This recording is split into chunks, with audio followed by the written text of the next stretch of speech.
Major support for Do the Math has been provided by Chevron, the Kern County Superintendent of Schools, Edison International, Valley Strong Credit Union, California Resources Corporation, Panama Buena Vista Union School District, Bakersfield City School District, and Kern High School District, with additional production assistance provided by these supporters of education in Kern County and throughout the state of California.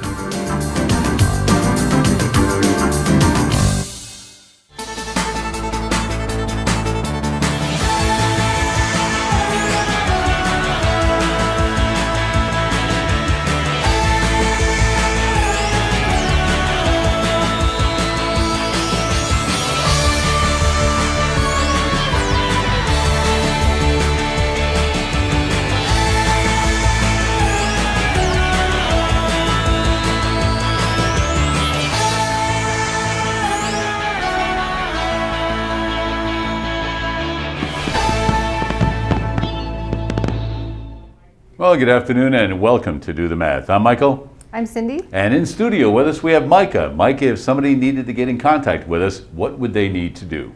For math homework help, call in Bakersfield 636-4357. Everywhere else, call 1-866-636-6284. Email dothemath@kern.org.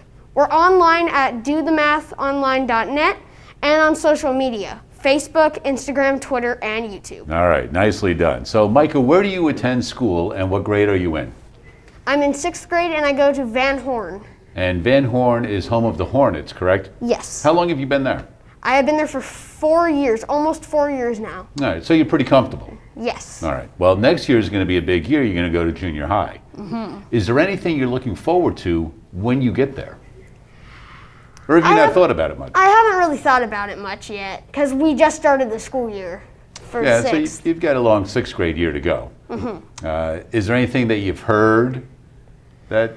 I've heard about the two schools. There's Actus and Thompson. Okay. Well, there's quite a few, but those are probably one of the ones you're going to be attending, probably? Mm-hmm, probably. Right. Well, the one big thing is you're familiar that you're going to go to like different classrooms for different classes, right? Yes, we have a teacher that does math, and then we switch to ELA, and then we have writing.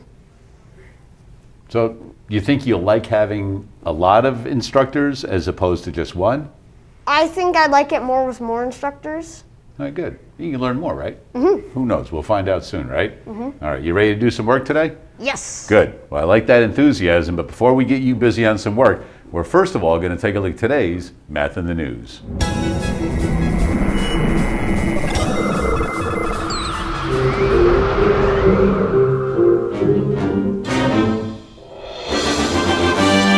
All right, today's Math in the News has to do with an event that just took place over this last weekend.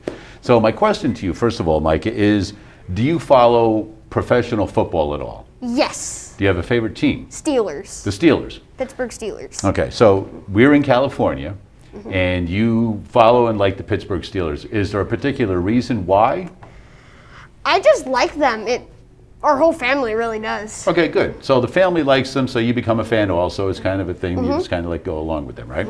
And I especially a fan of their running back, Najee Harris. They're a rookie this year. But see, then I grew up in New York, so I'm a New York Giants fan. So I don't think either of our teams are doing very well this year. But yeah, last year the Steelers were doing really good. And it's still early. Yes. All right. Anything could happen. That's right. And we just had a record happen this last weekend. Are you familiar with this?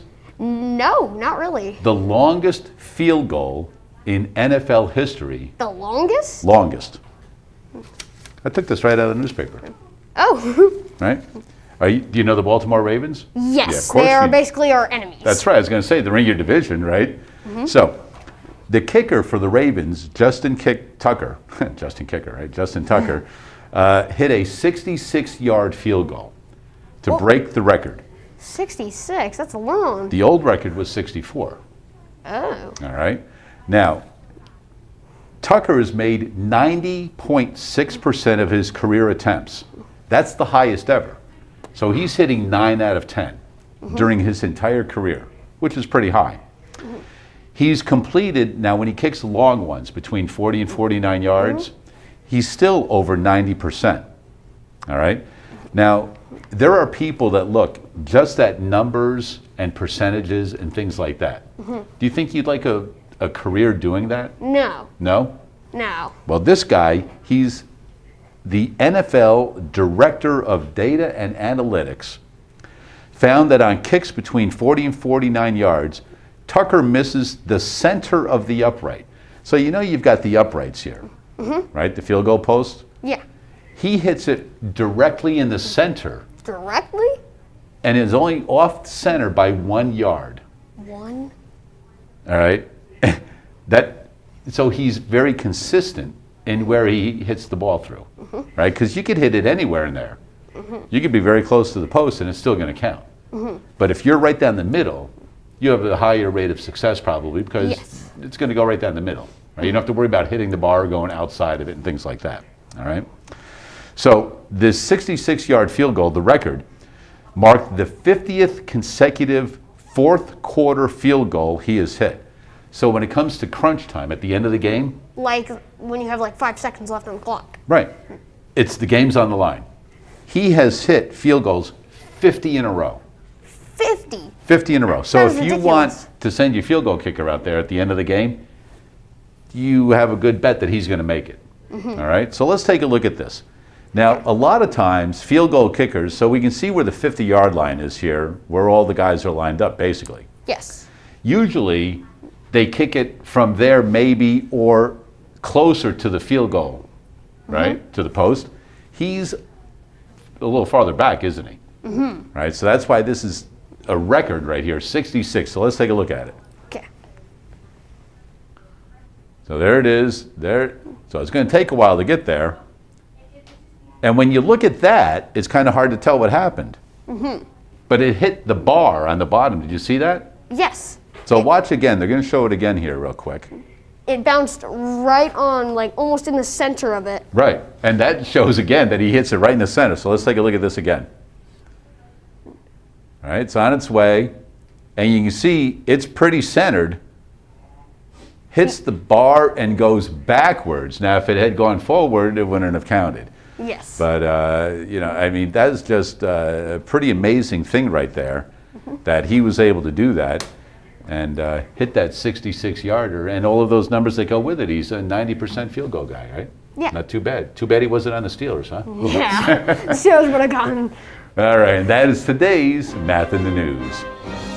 636-4357 is the phone number. We do have phone tutors available until 5:30 this afternoon. As a reminder, if you phone in today, and today is the final day that you can call in and win yourself a ticket to the Kern County Fair, because the fair ends this coming Sunday. I think that is maybe the 3rd. But anyway, you've got today is your last day. I know we've had a couple of kids last week and yesterday take advantage of that call in. We did the math problem and they got themselves a ticket to the Kern County Fair. And Do the Math likes to go out and explore different places. And recently we had an opportunity to head out to Minter Field. Let's take a look at that.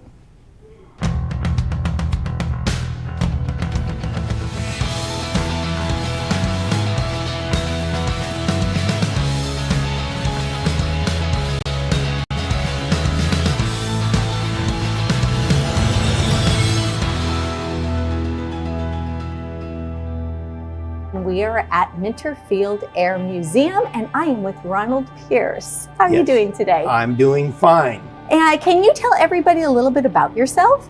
I was born in 1937, so Minter Field means something to me because it was active when I was here. And my dad worked out here, and as a youngster, I came out with him and actually seen the airplanes and hear them and be out here during the war. So when did you actually start working here yourself?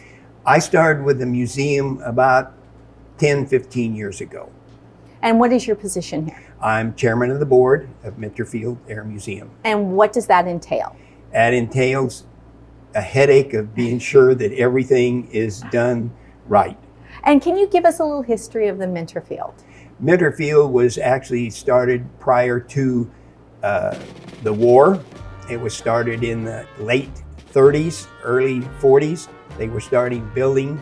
They actually had cadets graduating in 1941 out of So flight school. were they building airplanes here or were they being trained to fly? This was the largest basic training base west of the Mississippi.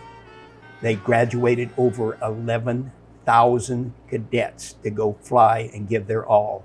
Was that in a course of 1 year or was that a course over a couple years? From 1941 till the end of the war, 1945. And right now where we're standing is the entrance to the museum. Can you kind of point some things out? Yeah, this building is actually one of the few real existing buildings that were here during the war. This is actually the firehouse that was here during the war.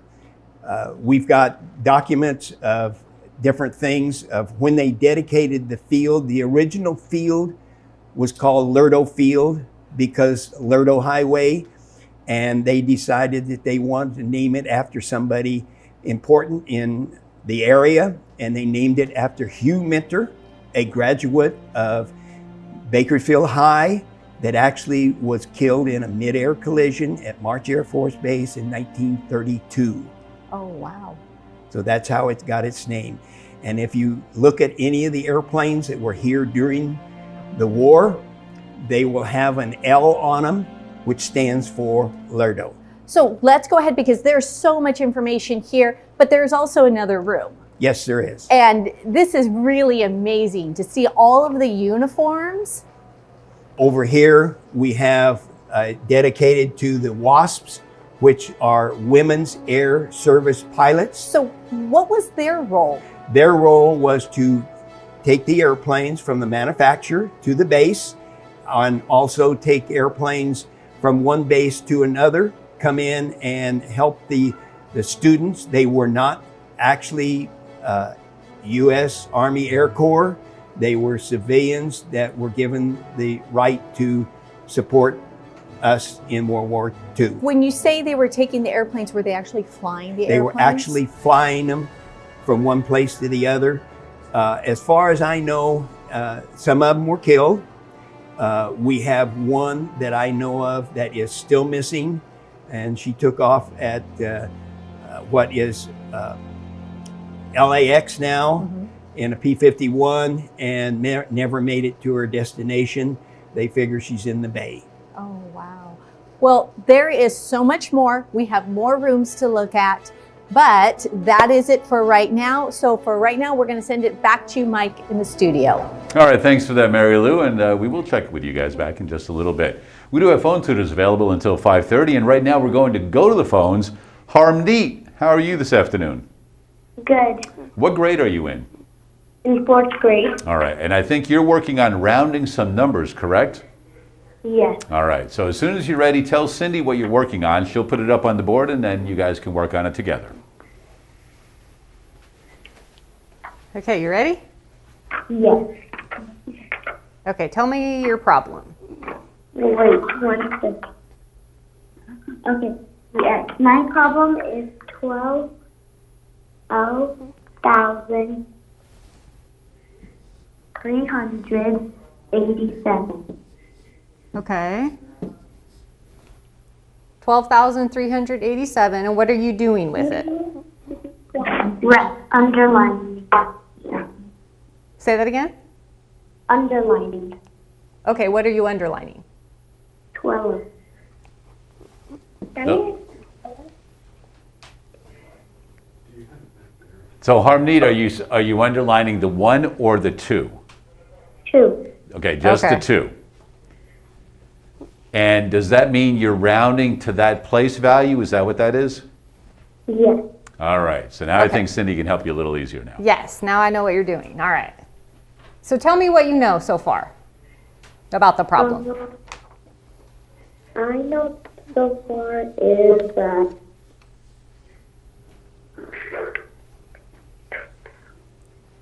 2,000?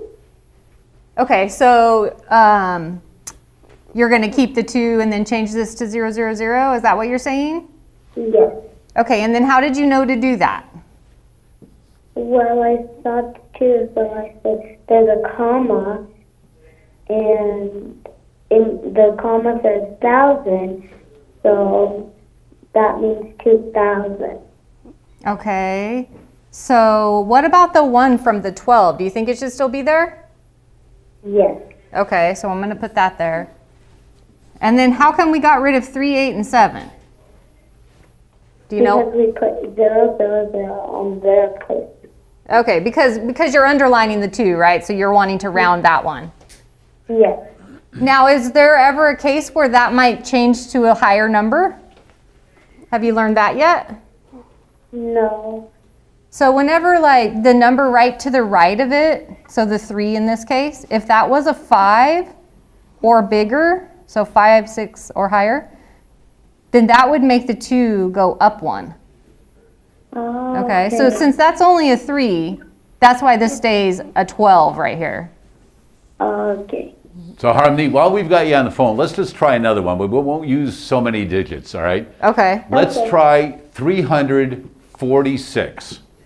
Okay. And underline the 4, all right? So Harmony, work with Cindy on this one.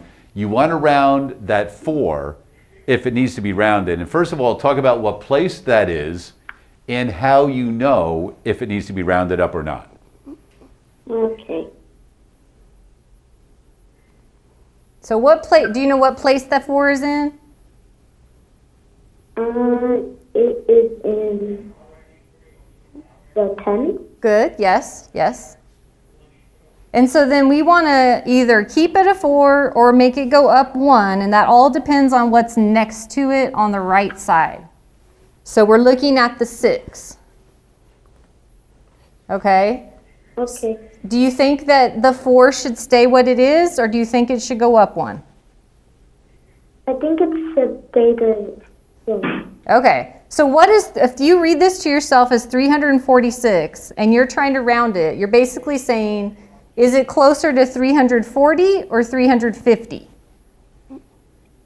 It is closer to 350. Right, so this one rounds to 350, and here's why. It's because right next to it on the right, it's a 6, and anytime it's 5 or more, so 6 is more than 5, anytime it's 5 or more, it makes it go up. So the 4 goes up 1 and becomes a 5. Yes. Okay, that's because 346 is closer to 350. Okay. Does that help you out, Harmony? Yes. Let me try one more with you. I know they gave you a round of applause because I gave you one, but I want to just make sure of this, all right? So let's do one more. Okay. 247. And underline the 4 again. Okay. So what will that round up to be, or will it be remaining a 4? So do we want to keep it as a 4, or do we want to make it go up 1? Stay the same. Okay, so then read it again. 247, is it closer to 240 or 250? 250. Uh-huh. Okay, because 7, is it bigger than 5 or less than 5? Less than.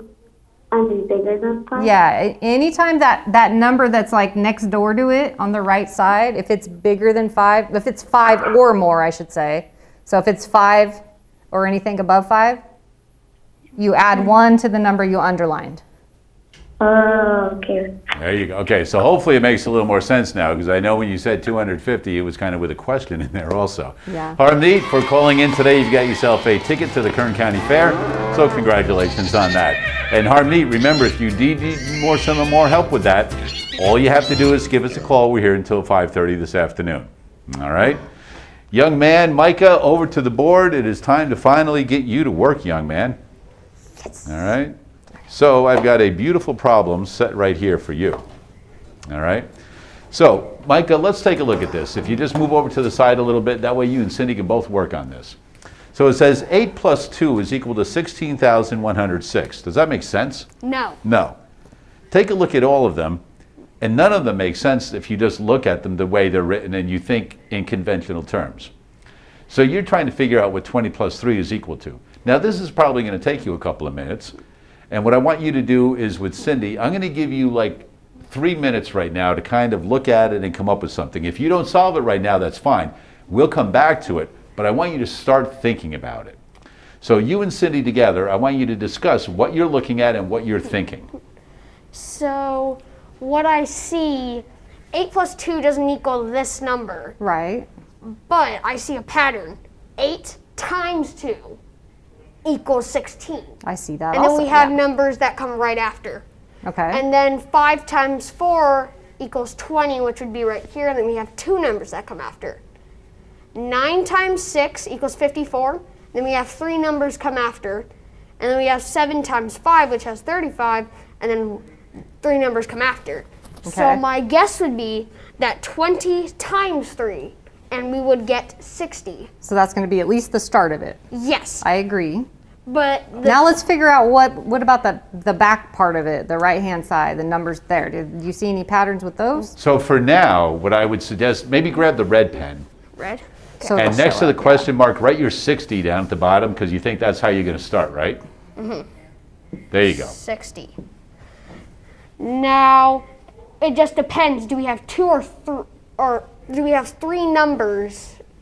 What Well, are I think we don't know for sure yet, right? Because we have to figure out what's going on with that part. they? 'Cause So we need it's- to look if there's any patterns to the problem that help us get the numbers that come next. I think I see a pattern. I don't know if it would make sense, but what if this part was meant to be addition and multiplication? 8 plus 2 equals 10. Okay. 5 plus 4 equals 9. 9 plus 6 equals 15. 7 plus 5 equals 12. And 20 plus 3 equals 23. Okay. Now we just need that one number that goes there. Okay. Now you don't know if it's one number. Yes, it could be 2. It could be. So you're Which on a roll in which right now. case we You- change our keep it going, comma, brother. right? But we got Yes. at least that part of it. All right. So we got in the top where we're given stuff, we have to look at that last number, right? Mm-hmm. So you see any patterns that go with how they might have gotten? The last one? So far we've had multiply and add. So This isn't really a pattern, but I feel like I see something. 2, 4, 6, 5, 3, maybe 1. well, that would be if we're trying to come up with like the next problem. Yeah, I guess. So how does say 6 in the first one relate to 8 and 2? How could you get that? How would I get 6? A 6. Well, So here's what I suggest you do. You already know that in the first one you used the 16 and the 10, right? Cross those out. And then the next one you use the 20 and the 9. and then the next we use is the 54 and the 15. Right, so cross out the numbers you have used. Now the numbers that are left, see if there's any pattern with what you've been doing so far. So you have a 6, 1, 3, and 2. And since everything else was mathematical, maybe it's mathematical, just not what we've already done. So Hold on. Oh, I thought I saw. Wait. I thought I saw something with these 2. All right, so here's what I want you to do. I want you to pause on that for a moment. Yeah. All right? We'll bring this back to you in just a moment, all right? Okay. But right now we're going to go to the phones. And Sophia, you are a 4th grade student from Bill L. Williams, correct? Yes. All right, as soon as you're ready, let's hear the math problem you're working on, and Cindy will be able to help you. So go ahead and read it. It's 1,500 times 150. All right, say it one more time for us. 1,500, 150. 1,550? Oh no, 1,500 times Oh. 150. So 1,500 times 150. Yes. There we go. okay, 1,500 times 150, and you're solving it, correct? Yes. Okay, what? Tell me the method you use right now to do multiplication when it has multiple digits. Well, usually store. What do you mean by method? Say that again? I said, what do you mean by method? Like, explain to me, I mean, do you use an area model? Do you do like arrays? I don't know what they're called, but do you split up the numbers and do it that way? What way do you normally do it when you're learning this? Well, we usually, like, we don't like put into boxes or circles or anything. We usually just like multiply, I would say. Okay, so tell me what you would do here to start it. Well, to start, we would write it down and we would do 0 times 0 is 0. So would you put the 150 underneath the 1,500? Yeah. Okay, and then make it a multiplication right there. So I'm going to erase this part. Okay. So 0 times 0, okay. Go ahead. This is 0 times 0 equals 0. So I would put that down, and then I would do 0 times 0 and that on the other middle. And then 0 times 5 would be 0 as well. Then I put, wait, but do we still need a place for this? There's 3 numbers? It keeps cutting out. Say that again. Do we still need a place number if it keeps on, if it's like a 3 numbers? Do we need a placeholder? Oh, do we need to put a comma in there right now? No. Well, yeah, she's thinking about Not the yet. placeholder thing. When you get so- to your final answer, you're going to want to put a placeholder in there. Okay. So you did 0 times 0, 0 times 0, 0 times 5. What else? 0 times 1. Okay. All right, so we're done with the 0. And now we have a 5. Do you know what to do next? Yeah, I think we do 5 times 0 is 0. Okay. Okay. Do you remember putting an extra space right here, like either an X or a 0 Yes, I do. first because we're moving over a space up here into our tens digit? Yeah? Yeah. Okay, so now we do 5 times 0. And then 5 times 0 again. Okay. And then 5 times 5, which is 25. Okay, so I put my 5 and I carry my 2 up to the 1, correct? Yes. Okay. Then 5 times 1, 5 plus 2. Uh-huh. Okay. Okay. And then do we add that together or do we go back with the 1? So we're done with the 5 now. So we are going to go to the 1. So how many placeholder zeros do I need in my third row? 2. Good. Because now we're in the hundreds place. Okay, so now we have the 1. And we're going to multiply it. So 1 times 0. 0. Okay, what's next? The 1 times 0 again. Right.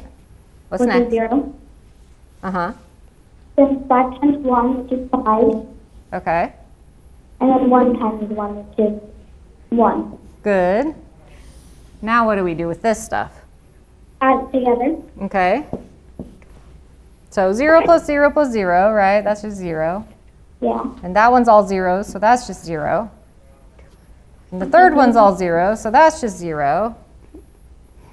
Okay, now I'm at 0 plus 5 plus 0. So that would be 5. And then I'm at 7 plus 5. 12. Okay, carry the 1. Now what? 1 plus 1. Mm-hmm. So that would be 2. Now we need to put in our placeholder. So 225,000. Yep, that's correct. Nicely done, Sophia. For your effort, you've got yourself a ticket to the Kern County Fair, so congratulations on that. If you do need some more help, to give us a call. We're here until 5:30. There's a lot of different ways to multiply, and that's simply one of the ways right there. We have phone tutors, as I said, until 5:30 this afternoon. Don't forget, you can email us at dothemath@kern.org anytime you like, preferably on a Monday, Tuesday, or Wednesday, so we can do the problem for you on a Tuesday or Wednesday on one of the programs. Micah is a 6th grade student from Van Horn Elementary. Yes. You've been there a few years, waiting to get some other instructors in junior high. Yes. And you've done some great work so far. I know we're still working on one of your problems. We'll get to that in a minute. Yes. But I wanted to say for your great efforts so far, you've got yourself a meal at Grillin' Burgers. So congratulations on that. And that's not a bad deal, huh? You didn't Not even get a done with bad the deal. problem yet. You've already got a meal. All right. Hey, you know what? We've got another opportunity. We're going to go back out to Minter Field and visit with Mary Lou. All right, Mary Lou, what's up? And thanks, Mike. We are back again at the Minter Field Air Museum, and now I am with Alan Anderson. Yes. How are you doing? Can you give everybody a quick rundown of exactly your position here and who you are? I'm the financial officer. I'm the bean counter. And how long have you been working here? Oh, 15 years? 10? I don't know. A while. Since I retired and the wife decided I had to find something to do. So, you know, it was like, let's go out to the museum and see what the museum's about. And can you tell us the room we're in right now? This is what we call the North Room. It's had a big history, but the biggest thing we have here is our Link trainer. Now, looking at it, it's like, ooh, kids are going to come and go like, it's a ride. Can I ride it? And that's how it turned out originally, because Link made it, and then the Army didn't want to buy it. They ended up putting it in entertainment places. The Army finally realized they were killing too many pilots, so they got a hold of Link and they started using these. And so they had rooms full of buildings full of these. So a normal cadet would spend probably 10 to 15 hours in a Link trainer as part of their training while they were here. So this is an actual trainer for pilots on how to fly. Yes, and it's for flying at night when you don't have anything except the radio and a beacon to fly on. So it's not like you look down and see the city or the highway you're supposed to be flying on.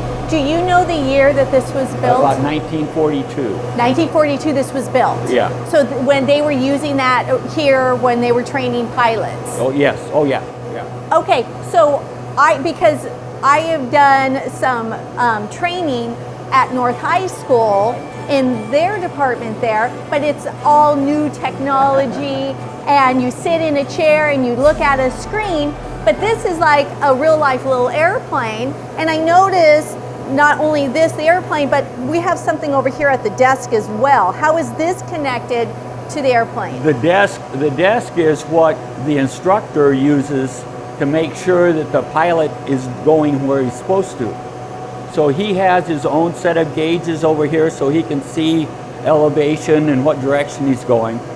This mouse has a wheel on it that was an ink wheel, and it would actually move around a piece of paper and fly down the path. If your pilot was online, he would end up with his ink mark would be on what they had told him to go. So these are like the ink marks, correct? The path that they were following? This is a radio beacon. This would be one letter or two letters going and coming, and as you would listen to the Morse code, it would get stronger on one side or stronger on the other side if you got off to the center. So you had to make sure that you had equal sound on both sides to know that you were on this path. Some of the pilots would fly a little bit less on one side, and they would fly down towards the edge of it, just because it sort of seemed easier to have the difference instead of being even. It looks easy, and so it is to the overconfident. But one instrument, the altimeter, escapes his eye. He forgets that he is losing height too fast.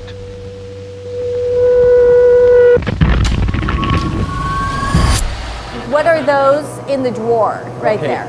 So this is the Morse code generator. So it's making the dots and Sending the codes. It's sending the code. Over here you can mess with the pilot because you can add rush noise. You can add all kinds of crazy stuff. You didn't want to make this guy mad because he had the controls to be able to take it to where it's really weak. It wouldn't be a strong signal at all. Over here on this side, he could actually add wind, direction and speed of wind to try to blow you off course. the beacon's solid, but if the wind's blowing, it's going to constantly try to push you away. Let's look a little bit more at the actual little flight. So what does it run on? Let's get around here to the front. Okay. Oh, it turns. That is a vacuum operated motor. Oh my goodness. So this is all vacuum operated. All on 3 inches of vacuum. So if you look at, or there's a valve right here that slides back and forth.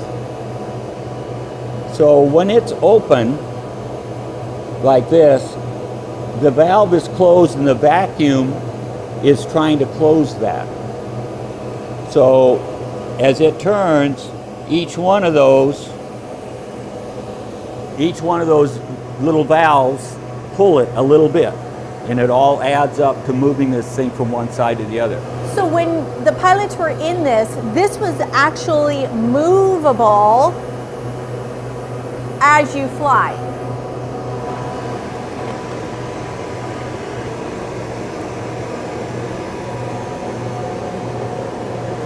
And it would go around. Yep.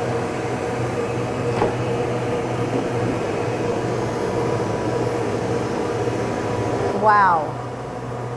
Does it even go, because it goes around, does it go up and down as well? Does it go vertical? Once I get you in it, yes it will.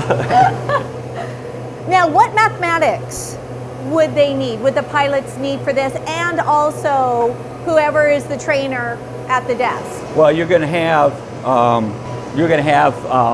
the math of how fast you're flying, what your direction is, where you're going, and where you need to turn. So you're going to have to mathematically figure out your whole route from going from one airport to another. Let's say from here to Paso Robles, and you're gonna fly, let's say, 2 or 3 different beacons. So you're going to start out on one beacon, and you're going to go so far, and then you're going to pick up another beacon. And you have to know where that intersection is so you can change your radio to pick up that other beacon, so you can turn and fly, and then pick up the other one to go on into, let's say, now, when we talk beacon, and for students, they are thinking also mileage. Are beacons a certain amount of mileage? Does it depend on that? They could be any place.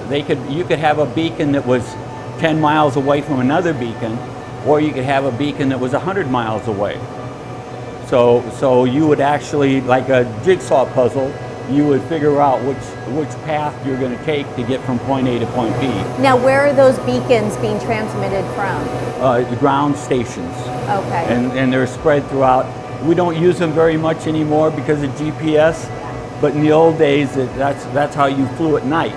So you had to know where those beacons were? Yes, you had your maps, and then so you figured out on your map, and you knew that you were flying at a certain speed. So in that speed, you knew that you were going to spend 20 minutes before you were going to turn. So at 19 minutes, you're going to start figuring out where your other beacon is, so you can pick that up and turn and then fly up that beacon. So students really pilots needed to use that distance equals rate times time formula. And speed and all the rest of the crazy stuff, yeah. And then if the wind's blowing, it's going to try to blow you off course, so your ground speed might not be the same as your air speed. Okay, and Mike, when we come back, I am going to be getting in this and doing a little flying. So we'll see you in a little bit. All right, there you go. Always exciting to have Mary Lou out there doing those types of things. And I know she's worked on some other aviation things in the past. So we'll see how she does with one of the original ones and how those work. In studio, we have Micah, a 6th grade student from Van Horn Elementary, and you were in the middle of a problem. Yes. So Micah, go ahead, and you and Cindy go ahead and keep working on this, and let us know what you're doing. So the only numbers that really matter right now are 6, 1, 3, and 2. Mm-hmm. I'm trying to decide though. I feel like it has something to do with division, multiplication, something like that. But So we've already used multiplication to get the 60. Mm-hmm. And we used addition to get the 23. Yes. So it's got to be one of the different operations we haven't used if it is math, right? Division or subtraction? Okay. 6 take away 3 now. 2 take away 1. Well, take a look at your first Yeah, problem. look You at have 8 look and at the 2. numbers in your problems and how they relate to the answer. Well, we had 16, and we had 10, and then 6 is the only one remaining. So how does 6 relate to the 8 and the 2 of the original 8 plus 2 part? 8 subtracted by 2. Okay, would that work on the others? 5 take away 1 here. Wait, yes. Cross that out and cross that out. I think I got the answer here. Eraser. Why are you erasing that? Because 20 take away 3 is 17. And we put the comma, and then we have our answer. Oh, there we go. Nice So move right there, young man. 602,317. There you go. Nicely done. So say it for me again, because there's one thing I want to help you with in how you said it, and maybe Cindy caught it too. So say it again, the answer. 602,317. Now, you So said you it two corrected different ways. yourself. So Yeah. so what did you realize? And 602. It's supposed to be 602,000. Because and means Yes. decimal and- point, right? Yeah, and we don't want decimals here. Not here, right? So I can erase this, right? If you want to, go ahead. You Oh. can't erase it with the marker, though. There you go. Just cutting through that. We'll find out. Yep. Nicely done. So it's all ready for another student. But we've already done it, right? And hopefully Yes. everybody was watching you do it. You did it correctly. Yes. So I like how you caught yourself with the 602,000, because it's a little technicality thing, but it's being able to speak properly when you're using mathematics. I'm excited for my next question that I have. Oh, good. Well, you know what? You're going to have to hold your horses there, young man, because we've got another student on the line. Grayson, how are you this afternoon? Hello, Grayson. Oh, okay. Never mind about that. Right now, you know what we were going to do? I forgot about this. It's a good thing, because our friends at C-Tech over by Independence High School, they've been putting together some great videos for this year. And right now, we're going to learn a little. You like 3D printing? 3D printing? Have you ever heard of it? No. You might want to pay attention to this right now.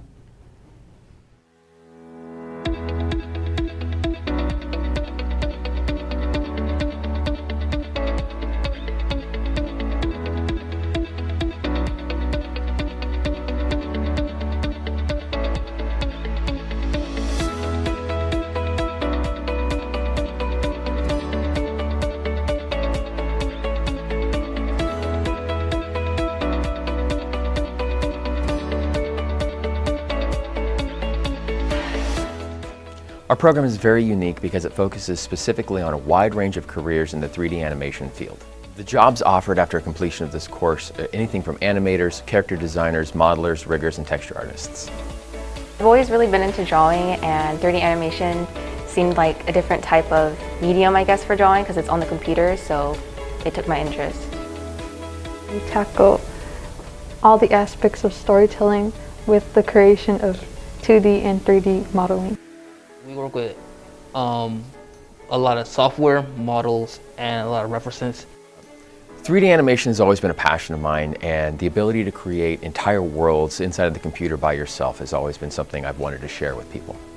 Currently, our students are learning how to create hard body models, and then we will be animating those with interactions with 3D characters. I honestly want to make like a film with my entire class, which I think we are going to at the end of the year. So that's kind of what I want to do. Students that are interested in being creative, technical, have a computer aptitude, or like to make worlds are very encouraged to take this program. What made me interested is that I didn't have to be an artist to join. I can just make shapes and figures and make a story out of it. Anybody who's interested in drawing at all or doing stuff digital on the computer, then they would be interested in it. My favorite part about this class is that you can work with any other person and know what you're doing. People you meet in this class, they're really nice. People in the class, they're very all different But we also have like the kind of the same interests, so we kind of just all get along together well. The friends that I make and also like the assignments that we get assigned. So like right now we're having to make a donut, and it's really fun because we're learning all of the different stuff to do and like the tools on the program. So I'd probably just say friends and I guess the assignments that he assigns. My future job is to work at Lucasfilms. I also want to do like motion pictures. Honestly, just anything involving like 3D animation or doing something art, that'll make me happy. So I would want to be like a 3D animator, but if that doesn't happen, then I mean, honestly, I probably wouldn't do art. I'd probably be a social worker. So it's either this or like that. Don't know yet, but I guess as right now we'll just go to Pixar, I guess, and see what's up there. I heard like they're really good with animators, and they have a lot of visual effects, and they're good with characters. In this program, we use basic addition, translation, trigonometry, and calculus, but luckily, we've tricked the computer into doing most of it for us. We work with a lot of software, models, and a lot of references. Doing animation is fun.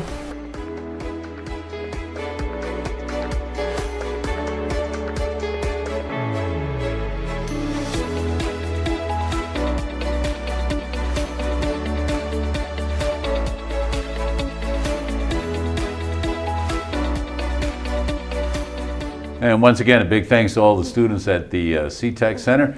And those students, they do everything. They write the script for this, they direct it, produce it, edit it, they do everything. And then they send it to us that do the math, and then we pass it along to you, just to highlight some of the great things that they're doing at the ROC and CTech. They've been some great friends of ours for many, many years. This is our 20th season with Do the Math, and I think they've been part of it for a darn near long time, if not almost all of it. All right, right now we will go to the phones, and Grayson, how are you today? Good. Good, nice to hear from you. I know we help students of all abilities, all ages, and all grade levels, and I can tell you right now, this is a guaranteed first time we have ever had somebody in first grade on the show like you. So Grayson, let's hear the problem that you're working on. Choose 3 numbers from 1 to 6 to write the numbers in a added sentence. All right. Yeah, so I think we've got the idea what you're doing. You have to pick a couple of numbers between 1 and 6 and make an addition sentence out of it. So, Grayson, pick a couple of numbers you'd like to work with. I need to show too late to find the answer. Okay. Okay, so what 3 numbers do you want to pick?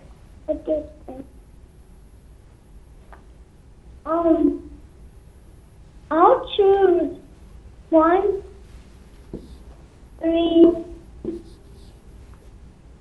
and 4. Okay. So you have to make an addition sentence. So we can do, since you chose 1, 3, and 4, we can do 1 plus 3 plus 4. And then you have to solve it in 2 different ways, right? Yes. Okay, so we have 1 plus 3 plus 4.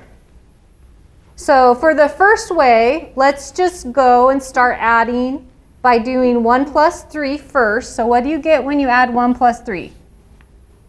You get 4. Right.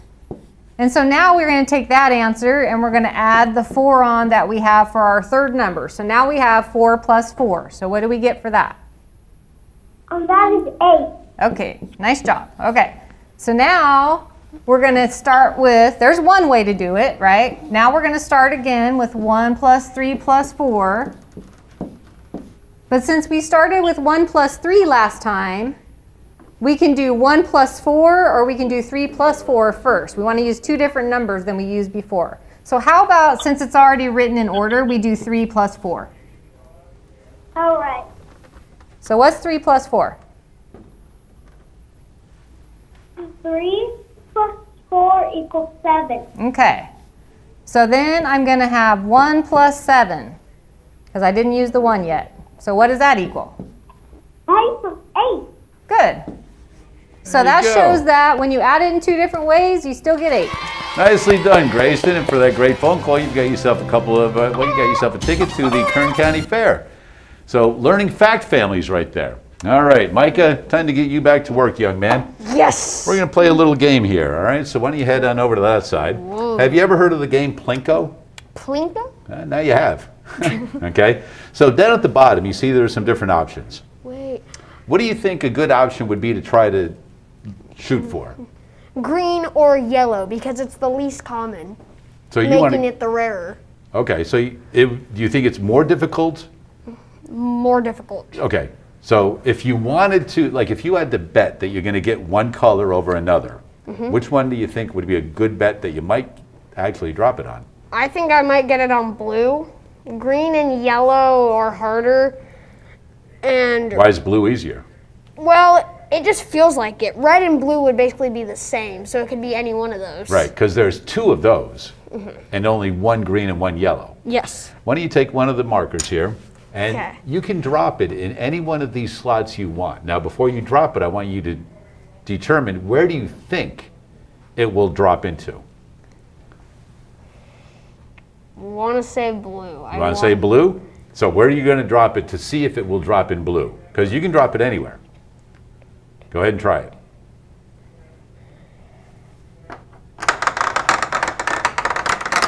Ooh, dropped in red. Now that's pretty close, okay? Yes. So you dropped it here, correct? Yes. Why? I was analyzing it and I thought it was going to go. So you were predicting which one it would hit. Yes. So take another one. Do you think you have to move it, or do you think it might drop into blue even though you go in the same way? It might go a different, I mean, because it could bounce either way, right? Yes. I would say move it to this one or this one. Well, give it a try. What do you think? I'm going to go with this one. Oh my God. Red just likes to screw me over. Well, you got 2 red. Okay. You're still trying for that blue, though. Well, that means I'm going to have to get blue, green, or yellow. All right. Now, I want to predict I'm going to get one of these 2 because I haven't gotten blue yet, and green or yellow. Well, you want to get a blue. That's your goal still. Yeah, one more shot. I'm going to drop it down. Well, you said, yeah, wrong way right there. I'm going to give you 10 seconds to do one more. 10 seconds? I'm just going to Just random. go for the gold. Ooh, you like those reds. All right, so here's what we're going to do. I'm going to give you a couple of seconds, all right? Actually, you'll have a couple of minutes, and I want you to think about a strategy for one more.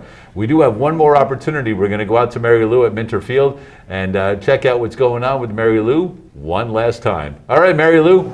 And Mike, we are back, and I'm in a little different spot right now. I am actually in the airplane that the pilots trained in.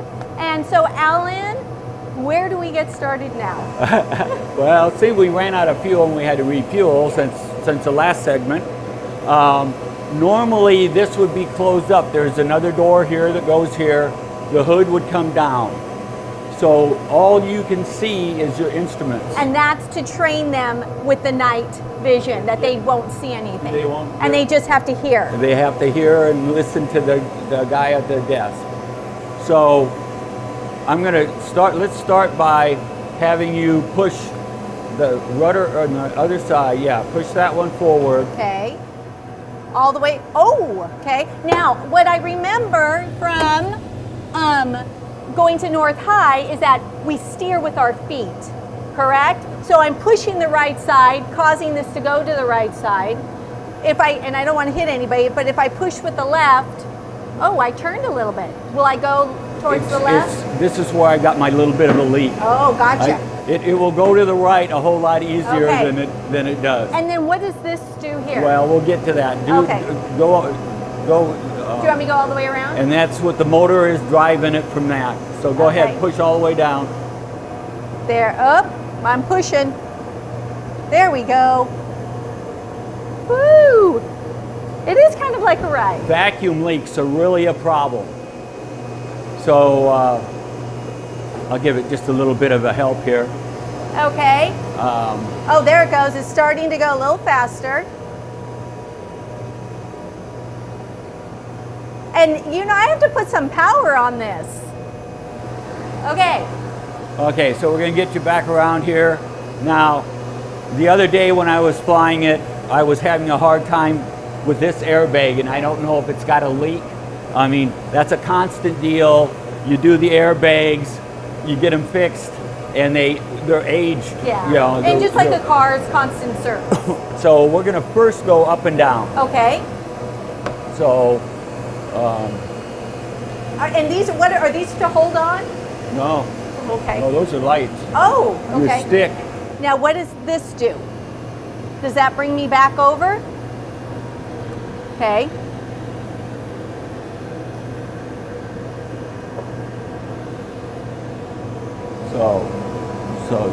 So the throttle moves you left You're and left right and that right. way. Now, up and down. Okay. You'll push your stick forward. Oh. So I'm going for a dive there, and then I want to pull up to speed up top. Well, you're actually going to slow down. Oh. Because now you're trying to get the airplane to go up. Okay. So yes. So you're. So I can do that. Can I turn it? Is that okay? Balance out. And your horizon there says. I'm level. Is that whether my you're level? level or not. Okay, so I am level. So I'm going to go to the right. Now, could I do the throttle a little bit this way? Will it take me? Are you going to go all the way around or are you going to turn back?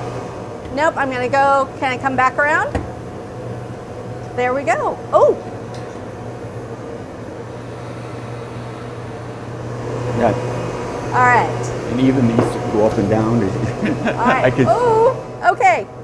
I think I need to level out. This was so much fun and so amazing. Now, obviously, when people come to the, let me You gotta level keep out. on it. It will, if you don't keep on it, it will. I noticed it's doing its own thing. So when people come, they obviously cannot get onto this, correct? Right. It's for show for them to see. Well, this has been absolutely amazing. Ron, come on over here too. Thank you, gentlemen, for leading us around. There's so much more to see, so much more to do. Please, please, please know that you are open, correct, from Fridays and Saturdays only, 10 to 2. And they are in need of volunteers. So if you are interested, please check out the website. And gentlemen, thank you. I need to come back out because there's so much more to see and do. I thank you very much for your time today. Thank you. We enjoy having you out. And that's it. I'm going to fly away in a minute from Mentors Field. Back to you, Mike. All right, thanks for that, Mary Lou, and a special thank you to everybody out at Mentor Field. We had a wonderful time, especially when we went out to talk about them, and then once again to go out with Mary Lou. All right, Micah, you tried to get blue. You ended up on red a lot. Basically every time. Yeah, so what we're going to do is we're going to take some of these out of here right now so that you have another equal opportunity at all of these. So, you came up with another little something, so I'm going to give you one more shot. You want to try to get a blue. Yes, I wanted to go right here or right here. Well, which one do you want to do? Go. Oh, so close. But, young man, did you learn a little something today? Yes. Did you have fun? Yes. That's what we wanted. And until we meet again, continue to do the math.